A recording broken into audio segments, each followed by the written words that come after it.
Hi, I'm Sean McVeigh with McVeigh Ministries, and I welcome you once again to the Strengthen My Church movement, where Jesus is asking each one of us to help strengthen His church at large.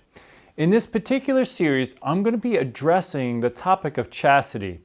And really what I want to show and uncover throughout this series is how chastity can lead to true happiness in life. And when we don't observe chastity, it can lead to sadness and unhappiness. So what is chastity? In its basic sense, it is appropriately living your sexuality within the context of your way of life.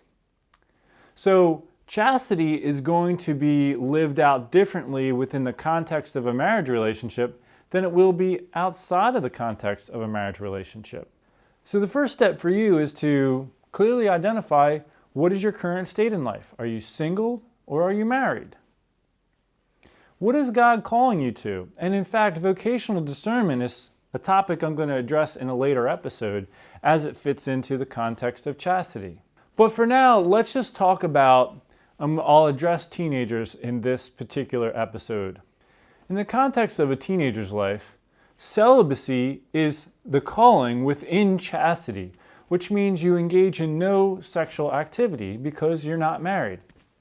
And I'll tell you, I went to Catholic school from kindergarten to 12th grade, and it was always told to me that you're not supposed to have sex outside of marriage. It's a sin. You could end up going to hell if you do that.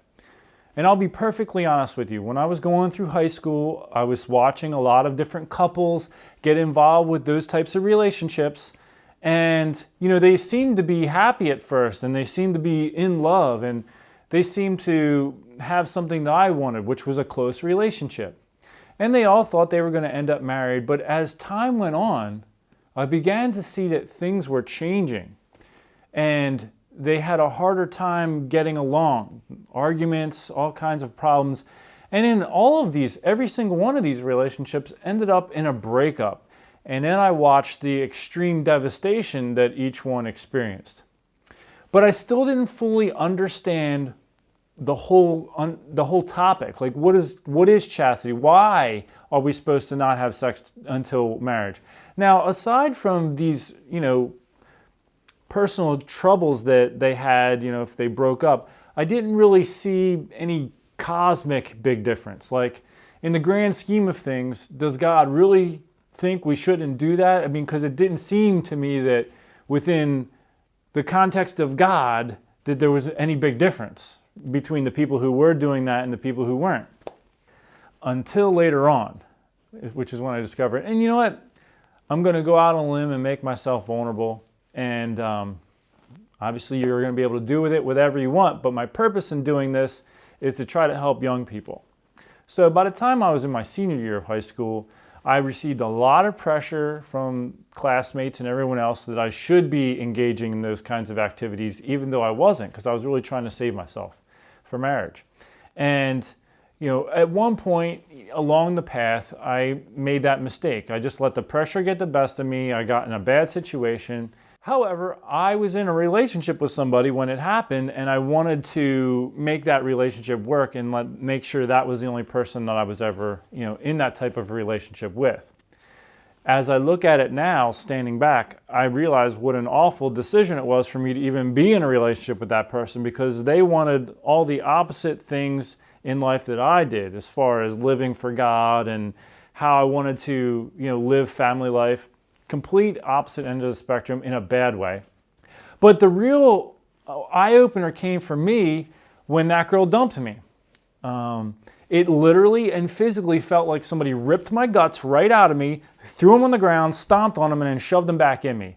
And I was in so much emotional pain, it literally felt like I lost a part of me. And it's because I had. Because it was in that moment and what God said to me in that moment that I understood the reason why God gave us the gift of sex. So in that moment of pain, I cried out to God, why? Why, God? And He said, now you learned your lesson. But when He said that to me, I also received a spiritual understanding of the whole topic. And this is the understanding. When God gave us sex, He created it to bind two people together. When it's used outside of the context of marriage, what ends up happening is if and when those people break up, there is a tearing in your soul. We obviously don't see it with our physical eyes, but there is a spiritual ripping and tearing between the two people that leaves them spiritually injured in a very dramatic way. God wants to prevent us from this kind of spiritual injury, which is why he says don't do this until you're in that committed relationship of marriage. There's going to be young people who are watching this right now and the light bulb is going off like, oh my goodness, that's what happened to me, because there's people who have been in that situation already. And picture this for a moment. Let's say I take something and I super glue it to my hand right here. It's glued and not meant to come off. Now, if I was to rip that off, it's going to take flesh and skin with it. I'm going to be bleeding, and it's going to leave a serious wound. That wound is only going to be able to be healed if I properly care for it and keep it bandaged, but it's going to leave a scar. Every time we look at that wound, we're going to remember what I did to create that wound. And it's something similar in many respects with the gift of sex, and when we tear our souls apart from somebody, it leaves us wounded. It takes time to heal, and sometimes even if we heal, the scar remains. Like we remember that mistake we made is there. So when we tell young people to not have sex outside of the context of marriage, it's not to deprive you of something fun or enjoyable. It's to preserve you so that you can fully enjoy that when it's appropriate for your life. Now, in the context of your life, you might have certain sadness or emptiness and you're looking to fill that void with something. And the biggest temptation would be to enter into a sexual relationship with somebody, but that is only making your situation worse.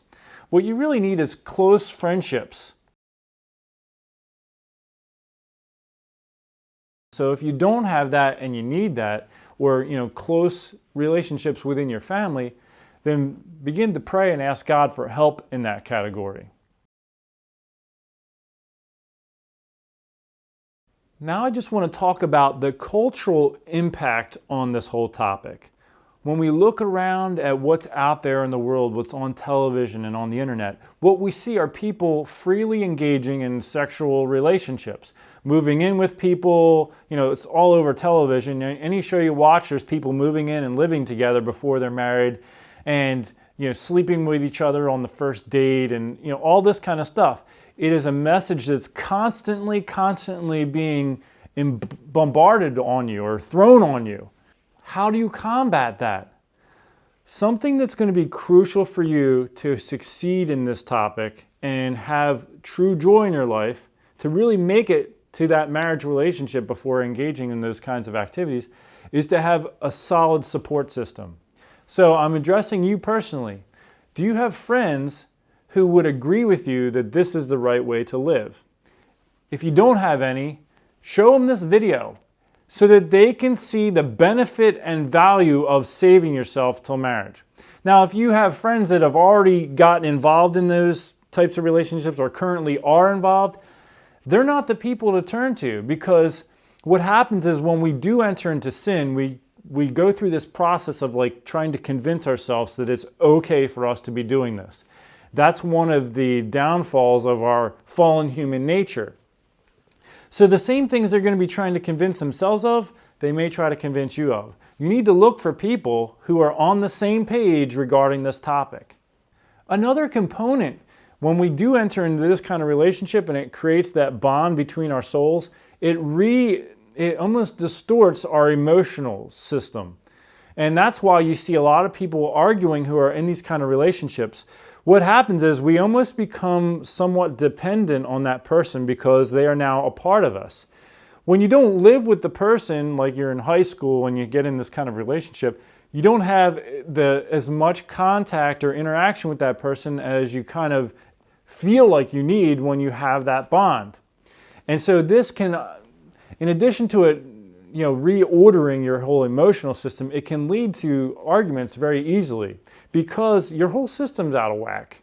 Again, it's not designed to fit in the context of your life. which leads to problems, which is why many of these relationships fail. Well, that's not the only reason, but it's one of the many reasons they often fail. So those are some of the spiritual and emotional aspects of chastity and things that could hurt us if we go against chastity. But what about some of the more practical things? Well, if you engage in those types of activities with somebody, you open yourself up to diseases if they have any. Some are not curable. Another aspect would be pregnancy. Now, if the person doesn't love you in the first place and is just using you to make themselves feel good, it's going to become a real challenge when he or she finds out that you're pregnant or that there's a pregnancy. In that sense, in the context of your life, you're not set up to handle pregnancy very easily or very well. Unfortunately, our society tries to offer a solution and they call it abortion, which is a serious sin. Now, when I say that, what I mean is not only is it the taking of an innocent life, but it will destroy the people who are involved. The woman and the man who are the parents of that child will have another emotional and spiritual ripping and tearing within themselves. If you go and look into it, there's so many women who have admitted later on that they had an abortion, and they talk about all the suffering that it caused. Nightmares, it just never leaves them because there's a natural bond between the mother and the child. One that as soon as that child is conceived, it's there. It's always going to be there. And to have an abortion is to rip that. And again, what you're doing is causing intense suffering for your life, making it more difficult. You need prayer and healing, even more so than anybody else when it comes to people your age, because of the trauma that has taken place in your soul. All these things are not easy to deal with once they happen, but they can be, and God's grace is amazing. So if you've ever entered into a sexual relationship, or if you or somebody you know has entered into the sin of abortion, what you need now is prayer and healing. And so I encourage you to turn to God. Look at God. Tell Him you're sorry. Lord, I have made mistakes. I didn't go into this with the intention of hurting you or me or anybody. But look at where I'm at. I need your help now. Please forgive me and lead me down the path of healing. And God loves us. He will forgive you. I've made my mistakes. He has forgiven me. And now I'm trying to make good on that. And you can do the same. You can become an ambassador of light to those who are facing those kinds of challenges and situations. You can tell them, hey, you know what? I made that mistake and it really messed my life up. But thankfully, God helped me back out. I encourage you, one, to avoid those areas, and two, get your life on track now. Make God the center of your life, because you know what? We're all searching for happiness and enjoyment, and that's really where it's found, is with God.